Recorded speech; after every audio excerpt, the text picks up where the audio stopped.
The lobby was silent until the sound of leather shoes echoed on the marble floor. A man in a simple gray hoodie stepped into the towering glass building, pausing beneath the golden letters, Aurelius Global.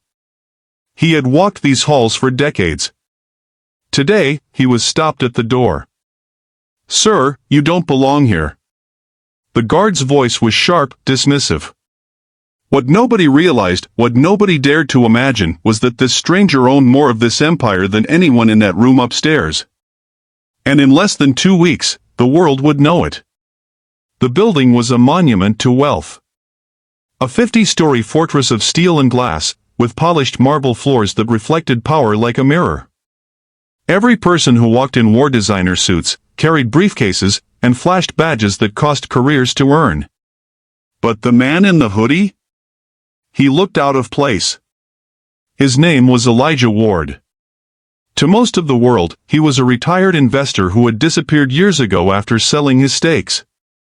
What the board never knew was that Elijah still held the company's original charter and a silent ownership clause hidden inside it. But he didn't walk into Aurelius Global to brag. He walked in because something darker was happening inside those walls. Over the last few months, whispers had spread, charities being cut, pensions frozen, loyal employees laid off without warning. Aurelius Global, the company Elijah built from nothing, was rotting under new leadership. And at the center of it all? Cassandra Vale, the new interim CEO. Cold, brilliant, ruthless. She had clawed her way into power through a merger, and she ruled the company with polished cruelty. Elijah pressed the elevator button to the executive floor. Before the doors closed, 2 security guards stepped in front of him. Restricted access. Only board members beyond this point. "I'm here for that meeting." His voice was calm. "Do you have clearance?" He paused. "More than you know." The guards exchanged a look and laughed. One reached for his arm. "You're done here. Out." The humiliation stung not because they didn't recognize him, but because he had built the elevator they were guarding. And in that moment, Elijah knew this wasn't about recognition. It was about erasure. They wanted to erase his name, his legacy, his life's work. That night, Elijah didn't sleep.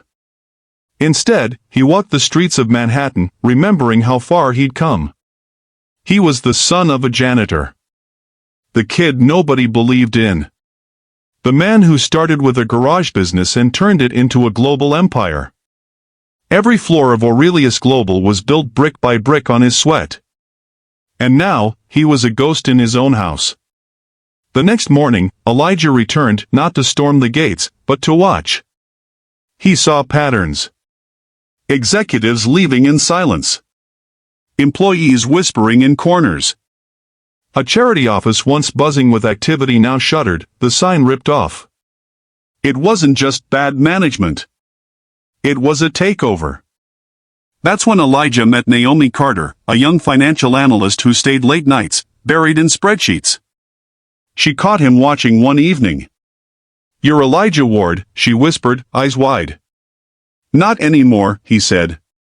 "But you built this company. And now they're burning it to the ground." Naomi had proof. Hidden in the numbers were irregular transfers, millions quietly funneled into offshore accounts tied to Cassandra's private network. She had tried to raise the alarm. HR told her to shut up. Her boss told her to be loyal. But she wasn't loyal to Cassandra. She was loyal to the dream Elijah built. Together, they began to collect evidence. Late nights in quiet rooms. Screenshots, audit trails, secret files copied onto encrypted drives. Every discovery led to another revelation. Cassandra wasn't just greedy, she was planning to sell Aurelius Global's core assets to her family's holding group. A move that would destroy thousands of jobs and transfer billions overnight. Naomi showed Elijah a grainy video, Cassandra in a closed-door meeting, smirking as she said, "Elijah Ward is finished. By the time he realizes what we've done, Aurelius will be ours. His legacy dies with him." Elijah leaned back, silent. But in his eyes, for the first time in years, burned the fire that once built an empire. "Then it's time to remind them," he said quietly, "who I really am." The next morning, headlines exploded. Former billionaire causes scene at Aurelius HQ. Disgruntled ex-founder trespasses corporate offices. Cassandra's PR team moved fast. A distorted CCTV clip of Elijah being escorted out by guards was leaked, making him look like a delusional old man. Social media mocked him. "He looks broke. If he was really a billionaire, why's he in a hoodie?" Even former allies stayed silent. For the first time, Naomi doubted. "Maybe we can't win this." Elijah looked at her. "Calm. Steady. That's what they're counting on." He knew Cassandra had just made her biggest mistake. For the next 7 nights, Elijah and Naomi worked in silence. They didn't storm boardrooms.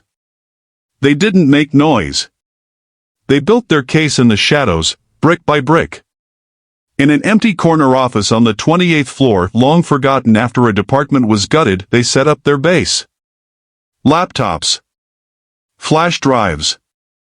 Old access cards Elijah still had from the founding days. Every night at 10 p.m., when the building emptied out and security made their last round, Naomi would swipe them in through the service entrance. Elijah moved through the corridors like someone who had memorized every tile. They traced financial transactions back 5 years. Offshore shell companies, disguised as consultancy groups, were bleeding Aurelius dry. Naomi pulled up files Cassandra thought she'd buried. Every number told a story, a betrayal measured in dollars. "She's not stealing money," Naomi muttered one night, her eyes locked on the screen. "She's stealing the soul of this company." Elijah nodded slowly. "She's not the first to try. But she's the first to underestimate me." Meanwhile, upstairs, Cassandra tightened her grip. Anyone who questioned her was either bought out or fired. Entire departments were restructured overnight. Longtime employees were replaced by her loyalists. She announced a shareholder meeting in 2 weeks, where she planned to finalize the transfer of Aurelius Global's core assets to her family's holding company. On paper, it looked like streamlining. In reality, it was daylight robbery dressed in corporate language. Naomi wasn't used to this kind of war. She was 27, brilliant but idealistic. Elijah had lived through betrayal before, she hadn't. She worried about being discovered. About losing her job. About the silence in the building at night. One evening, as they reviewed encrypted emails, Naomi's laptop pinged. A message popped up from an unknown internal source. "If you want proof, check Sub-Basement Archive 3. Midnight. Alone." She froze. Elijah looked over her shoulder, his eyes narrowing. "It's bait," Naomi whispered. "Or a gift," Elijah replied. "Either way, we can't ignore it." At midnight, they slipped down to the sub-basement. Few employees even knew it existed anymore, an old archive room buried under layers of renovation. Dust floated like ghosts in the flashlight beam. Rows of old filing cabinets stretched into darkness. In the last row, they found a sealed box labeled Founding Documents, Ward Era. Inside, original partnership agreements. Meeting transcripts from the 1990s. And at the very bottom, a leather-bound folder with Elijah's signature. Inside it was the original company charter with a clause Cassandra had overlooked. Clause 19b, Naomi read aloud, breath-catching. In the event of asset sale without full board consent, original founder retains controlling interest. Elijah stared at the page for a long moment. It wasn't anger in his eyes.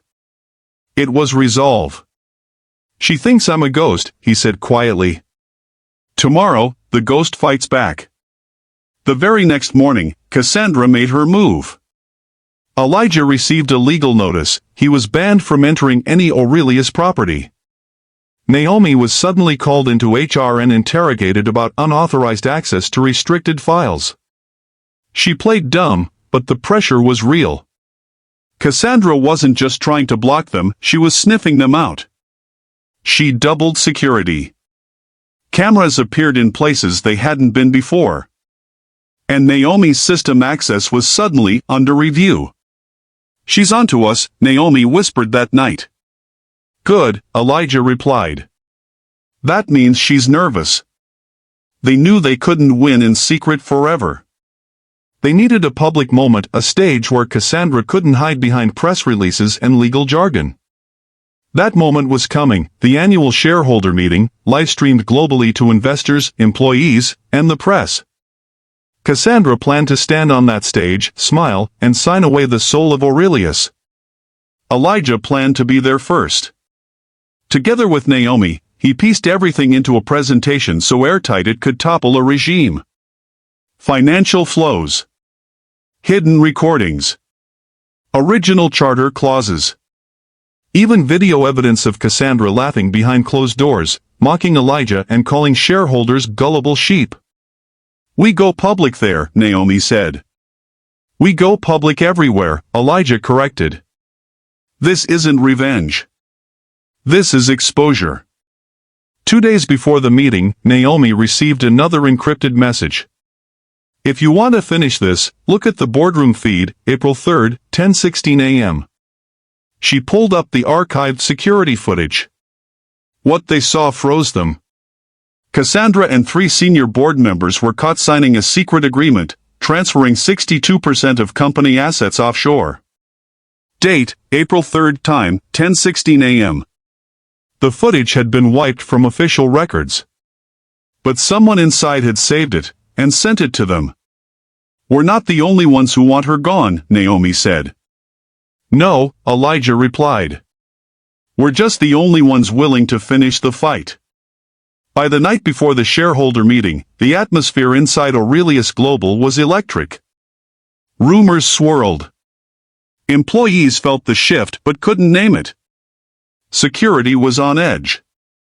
Elijah stood in front of the empty stage inside the grand hall, looking up at the massive Aurelius logo above him. "I gave them this dream," he whispered. "Tomorrow, I take it back." Naomi joined him, exhausted but resolute. "Are you ready for this?" she asked. "I was born ready for this," he said. They wanted a war. Tomorrow, they get one. The day of the shareholder meeting arrived like a thunderstorm. Outside Aurelius Global's headquarters, reporters swarmed like bees around a hive. Investors from around the world tuned in via livestream. Employees gathered in break rooms, watching wide-eyed. On stage, Cassandra looked radiant, flawless makeup, power suit, diamond brooch glittering under the lights. She had one in her mind. Today she would stand at the podium, smile for the cameras, and sign away billions. She didn't know Elijah was already in the building. In the control room backstage, Naomi and 2 sympathetic technicians were at their stations. A single USB drive sat plugged in, containing the presentation that would expose everything. Elijah adjusted his tie, straightened his jacket, and stepped onto the main floor from a side entrance. Security stiffened, but the moment they approached, a court order was slapped into their hands. "Filed this morning," Elijah said coolly. "Original founder rights.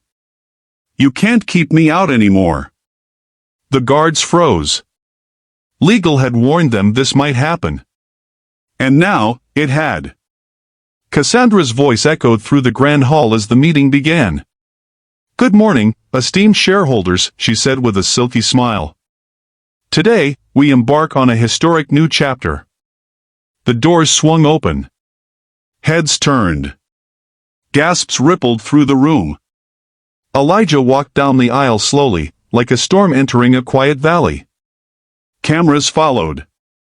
Some shareholders rose to their feet instinctively, recognizing him from old photos, the man who built Aurelius from a basement. "What is he doing here?" Cassandra snapped, momentarily breaking character. "Exercising my rights," Elijah replied evenly. "And exposing yours." He climbed the stage, standing beside her. Cassandra tried to signal security, but they didn't move. Legal couldn't risk removing him on live television. Naomi hit a key backstage. The screens behind them flickered, and suddenly Cassandra's presentation was replaced by Elijah's evidence. A flowchart of shell companies appeared. Wire transfers. Offshore accounts. Secret boardroom footage of Cassandra signing illegal deals. And finally, Clause 19b, the original charter, with Elijah's signature. The room erupted. "This is slander," Cassandra shouted, her voice cracking. "No," Elijah said calmly, stepping to the podium. "This is the truth. You tried to erase me. But you forgot I wrote the foundation you're standing on." He turned to the shareholders, his voice steady but sharp. "For years, this company stood for something bigger than profit. Cassandra wanted to sell that legacy to the highest bidder. But Aurelius is not for sale. Not today. Not ever." A time-stamped clip played, Cassandra laughing with allies behind closed doors. "He's nothing but a relic," she said on the footage. "The board will eat out of my hand. Watch me." The betrayal was undeniable. Cameras zoomed in on Cassandra's face as her composure shattered. Her lawyers scrambled. Shareholders whispered furiously. Some walked out.